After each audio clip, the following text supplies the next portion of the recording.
내 제품이 잘 나가면 어떤 수를 쓰더라도 카피 품질이 나오게 돼 있어요.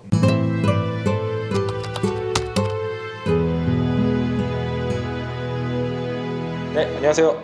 와키컴퍼니 대표 송효수입니다. 안녕하세요. 한국간호사 코칭협회 송세실입니다. 네, 안녕하세요. 로담 특허 법률사무소의 임정훈입니다. 네, 대표님 안녕하세요. 예, 안녕하세요. 네, 오늘은 임정훈 대표님 모시고 특허나 본인의 사업에 대한 권리를 좀 지킬 수 있는 그런 내용에 대해서 좀 얘기를 나눠보려고 합니다. 저희가 사업을 시작하다 보면은 이제 상표나 디자인 같은 걸로 이제 분쟁이나 시비가 오는 경우가 있어요. 이런 경우를 딱 맞닥뜨리게 되면 되게 당황스럽고 어떻게 해야 될지 모르는 경우가 많을 텐데 그럴 때는 어떻게 해결하는 게 좋을까요? 그게 이제 보통은 이제 뭐 내용 증명으로 경고장이 날라오는 경우도 있고 아니면 그 권리자로부터 뭐 이메일이나 전화, 유선 통화로 이렇게 받는 경우가 있거든요. 그런 경고를 받았을 때 그 경고장의 내용하고 그리고 그 권리자 어떤 권리가 정말 유효한 건지 그리고 권리자가 어떤 형식으로 이제 경고를 보낸 건지 파악을 해서 그에 따라 대응을 해야 되거든요. 뭐 상대방이 대리인을 통해서 정식적으로 뭐 내용 증명을 보내고 구매 여부에 대한 걸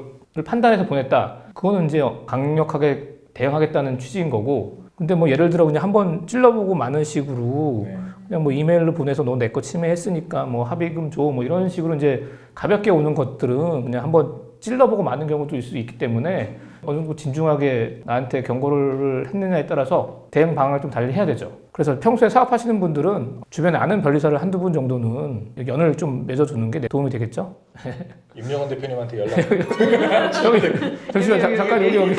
저희 회사도 이제 제품을 만들다 보니까 그래픽들이 많이 들어가요. 그런 부분들을 그대로 그냥 가져다가 적용을 한 사례들이 있더라고요. 근데 처음에는 몰라서 그쪽 담당자한테 일단 전화를 해보려고 막 이렇게 시도를 한 적이 있는데 그렇게 잘 해결이 안 되더라고요. 그럴 때는 보통 어떻게 준비를 해야 권리를 좀 지킬 수 있을까요? 그런 그래픽들이 이제 저작권의 대상이 될 수 있는데 저작권 등록을 해놓으시면 뭐 어떤 분쟁이 발생했을 추정력이 있기 때문에 분쟁 해결에 좀 도움이 되긴 하지만 근데 모든 그래픽들을 다 저작권 등록한다는 거는 또 이제 비용 측면이 있기 때문에 쉽진 않죠. 어쨌든 그래도 언제 창작했다는 걸 좀 알 수 있게끔 공지 시점을 명확하게 해놓는 게 나중에 이제 어떤 분쟁이 생겼을 때 침해 여부를 판단하기에는 좀 더 도움이 되겠죠. 지금 여러 가지 권리를 지키기 위한 것들을 말씀을 해주셨는데 좀 간단하게 어떤 게 있는지 좀 설명해 주셨으면 좋겠어요. 변리사들이 주로 취급하는 쪽은 산업재산권이라고 해서 이제 특허, 상표 디자인을 위주로 이제 다루고 있고요. 연구 개발 단계에서는 당연히 이제 어떤 제품의 새로운 기능을 연구 개발하겠죠.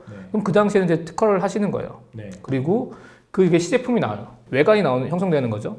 그 외관이 나름대로 어떤 기능을 구현하기 위해서 혹은 내가 어떤 심의감을 주기 위해서 좀 독특한 외관이나 그런 형성됐다. 그럼 그런 외관을 보호하기 위해서 이제 디자인 출원해서 권리를 확보하시는 거고 그리고 이제 그 시제품이 출시돼서 판매를 하게 돼.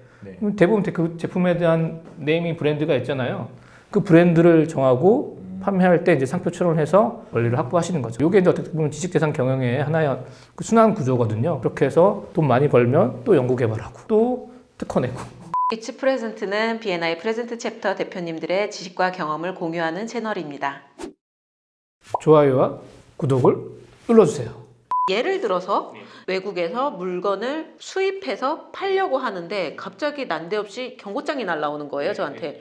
이게 이미 상표 등록이 돼 있다고. 나는 분명히 저 나라에서 쓰고 있는 그 상표 그대로 갖고 왔는데 이런 경우는 어떻게 해야 되나요? 그 상표권이나 어떤 디자인권, 뭐 특허권이라는 게 속지주의 원칙에 따라서 각국에서 등록된 권리를 확보하지 않으면 권리 행사할 수 없는 것처럼 이제 뭐 중국에서 판매된 제품이라도 그 관련된 어떤 그 IP 권리가 한국에서 다른 이제 권리자가 있다 하면 그건 이제 어떤 침해를 구성할 수는 있어요. 근데 결국에는 중국에서 똑같은 제품인데 그게 한국에서 등록이 안 된 걸 이유로 해서 자기가 등록을 받고선 그 권리 행사하는 경우에 있어서 등록된 권리가 과연 유효한지도 문제가 될 수 있어요. 그 한국에서 권리 받은 대표가 중국 측의 허락을 받지 않고 그냥 자기가 몰래 출원해서 등록받은 경우도 있을 수 있거든요.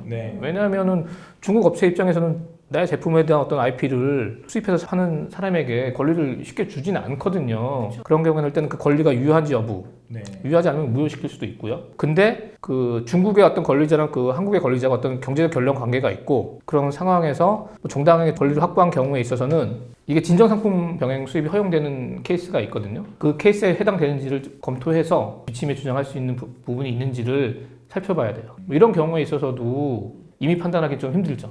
전문가의 도움을 필요하네요. 네, 받으셔야 됩니다. 이거 왜냐면 사업과 관련된 거 있기 때문에 네.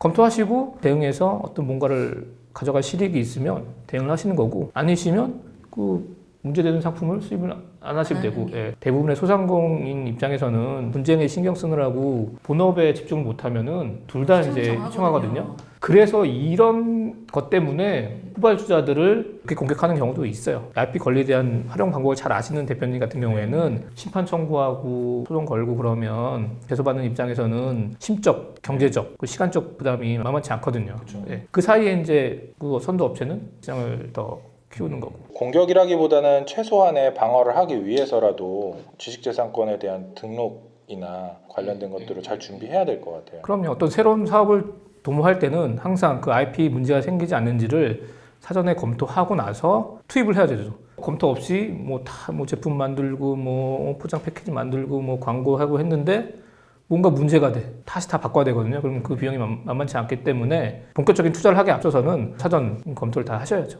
내 제품이 잘 나가면 어떤 수를 쓰더라도 카피 품질이 나오게 돼 있어요. 오프라인에서 하는 뭐 어떤 상표를 뭐 몰래 이렇게 쓰다 하더라도 그 지역적 한계가 있기 때문에 뭐 모를 수도 있죠. 아니, 몰라서 이랬으니 한번 뭐 봐주시면 안 될까 이렇게 뭐 많이 그럴 수도 있지만 근데 이제 지금 같은 경우에 온라인상에서 쉽게 그 어떤 침해 사실을 확인할 수 있고 증거 확보도 확인할 수 있고 그리고 어떤 그 상대방에 대한 어떤 뭐 연락처라든지 주소라든지 다 오픈되기 때문에 그런 것들을 더 면밀히 이제 검토를 하고 시작해야 될 거라고 봅니다. 긴 얘기를 들어보니까 일이 벌어지고 나서는 굉장히 사업에 지장이 많이 있을 것 같아요. 그래서 미리미리 사업을 보호하기 위해서 그런 지식재산권에 대해서 준비하는 그런 자세가 필요할 것 같습니다. 그럴 때는 임정원 변리사님을 찾으면 되겠습니다. 넣어주신 거 맞죠?